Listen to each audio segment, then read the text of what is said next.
کی ولی نه ده دی ورته وایي چې کله زما نکاح کې ده زما سخر د جنۍ پلار ما ته ویلو چې زما د غلور بچی په سترګو ړنده په غوږونو کڼه ده په جبه چاړی ده په خپل لاسونو شله ده ول چې کله کمرې ته ورلم هغه خو په غوږونو مروغله هغه په سترګو جبه مروغله هغه په لاسونو خپو باندې مروغله د دې معنی دا شو د دې مطلب دا شو چې زمان نکاح د بل جنۍ سره شوی دی زما کمره کې بل جنۍ موجود ده چې چا سره زمان نکاح شوی زما کمره کې هغه جنۍ نشته زما کمره کې چې کوم جنۍ موجود ده هغه سره زمان نکاح نشته زه چرالم زما په پردی دسی زنانه باندې په دسی یو اجنبي جنۍ باندې زمان نظر ولګیرو چې زمان نکاح د هغه سره نه ده شوی دیو جن ما به هوشي باندې په ما باندې رااله درد په ما باندې راغی ماته یو لوی مصیبت پیښ شو هغه مصیبت د وجه نه زه به هوش وګرځیدم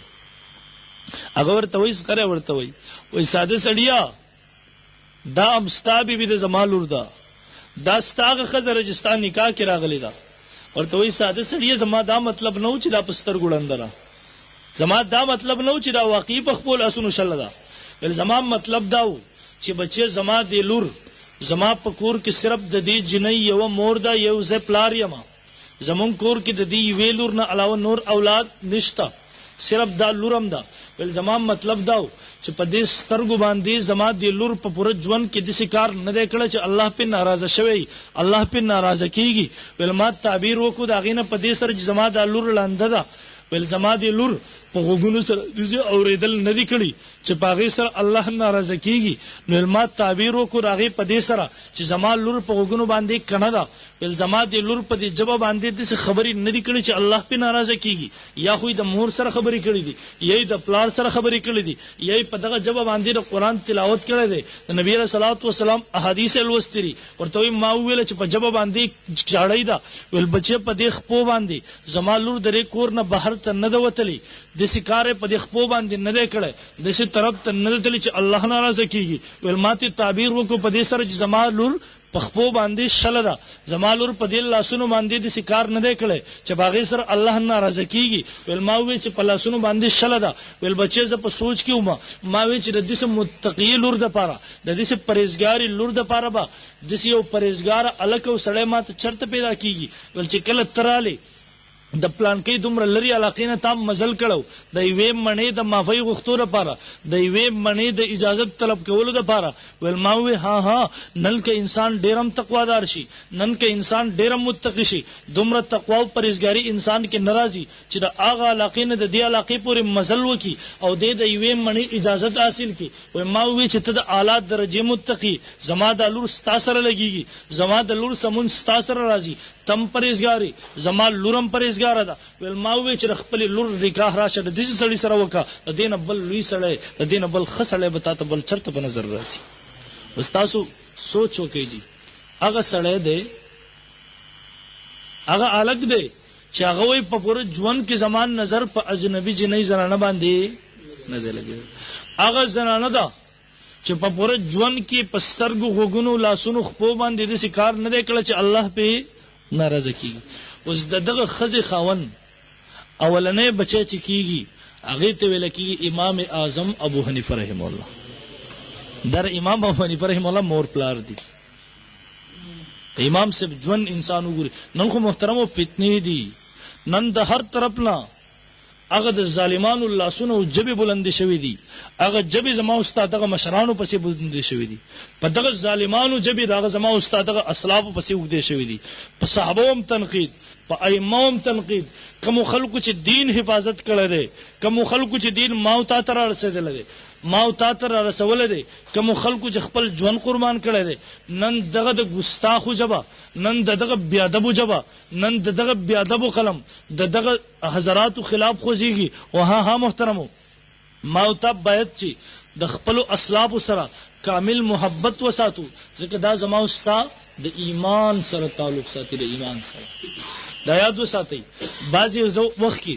خلک ذهن کې دا واچي یره پلان کې امام صاحب پلان کې مولوی صاحب راغی هغه په جمعات کې خبرې وکړي یاره چې څوک د صحابه باندې تنقید کوي، څوک د صحابه خلاف بکواس کوي، څوک د صحابه خلاف جبه خوځي، څوک د صحابه خلاف قلم خوځي، دا اسلام دشمن دی، دا قرآن دشمن دی، دا د نبی له سلام د راوړی شریعت او دین دشمن دی. مولوی صاحب په جمعات کې ویلا څوک چې امام ابو حنیفه رحم الله باندې تنقید کوي، څوک چې امام شافعی رحم الله په ذات په باره کې بکواس کوي، څوک چې امام ابو حنیفه رحم الله په باره کې غلط جبه او غلط قلم خوځي، مولوی صاحب په جمعات کې دا خبره وکړه چې یاره دا سړی گمراه دی، دا سړی د اسلام دشمن دی، دا سړی د قرآن دشمن دی، دا د نبی صلی الله علیه وسلم د راوړی دین دشمن دی. یاره د مولوی صاحب ذاتیاتو ماوی نه ذاتیات نری، والله العظیم شریعت اسلامی د نبی صلی الله علیه وسلم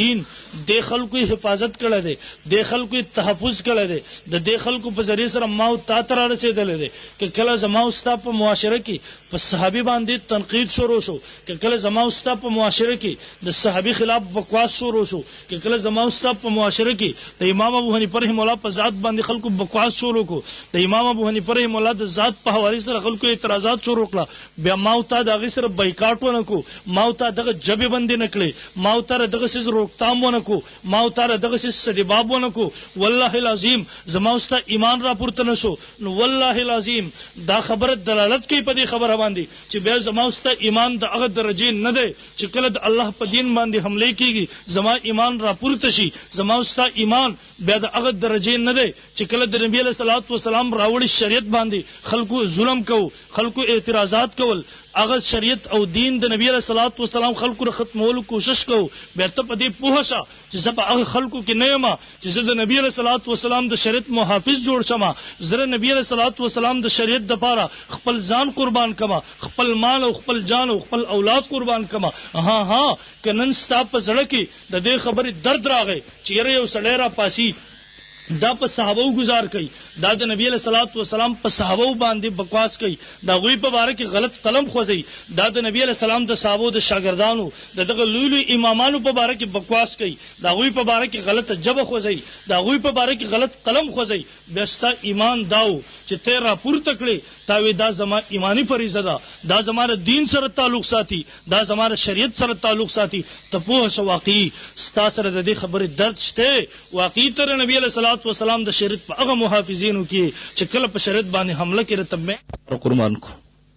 برال محترم وارز میرا کو باید چې زمونږ زنانه په دې باندې پوه شي، نن که زنانه ته حق ملاو دی، نن که په معاشره کې د زنانه یو حیثیت دی، دا شریعت اسلامی ورکړی دی، دا د الله نبی محمد رسول الله صلی الله علیه وسلم راوړی دین چې کوم نبی علیہ الصلوۃ والسلام دنیا ته راغی جهالت تیار ختم شو، د زنانو سره کوم ظلم کېدو د هغه ظلم ایمو شو شي چې نن د ازادۍ کوم نارې لګيږي، نن چې د ازادي نسوان په نوم باندې کوم مرداري چغې لګيږي، غلطي عقیدې نظریه بیانېږي، په دې سره اصل کې زنانه بیا هغه د غلامۍ ژوند ته لېږل دي، په دې کې بیا د غلامه زنانه هغه د ظلم او د بربریت هغه معاشره ته لېږل دي. باید چې موږ په دې پوه شو. برحال محترمو الله رب العزت دغه مراد بای دغه واده ډیر منور کی، الله دې ډیر برکت والا کی، الله دې پکې ډیر خیرونه واچي. باید چې موږ ټول دغه تقلید وکړو. الله رب العزت نه دعا ده چې الله رب العزت ټول په دې باندې خوشاله کی، الله رب العزت په دې سم چې ویل سم اورید موږ له عمل کولو توفیق راکړي. واخر دعوانا ان الحمد لله رب العالمین. وقنا عذاب القبر وقنا عذاب الحشر وقنا عذاب الميزان. یا الله ته زموږ ناراضي شه، پروردګار مشکلات هم ختم کړه، الله د امت مسلمه په حال باندې رحم وکړه. الله د کوم رور واده دی پروردګار هغه په دې واده باندې ډېر ډېر خوشاله کړه، پروردګار ټول عمر په دې باندې خوشاله وساته، پروردګار مور پلار خاندان دغه په خوشاله وساته، پروردګار د اتفاق اتحاد ژوند او زندگی نصیب کا، الله نیک عمل صالح اولاد نصیب کا. پروردګار مونږ ټول لم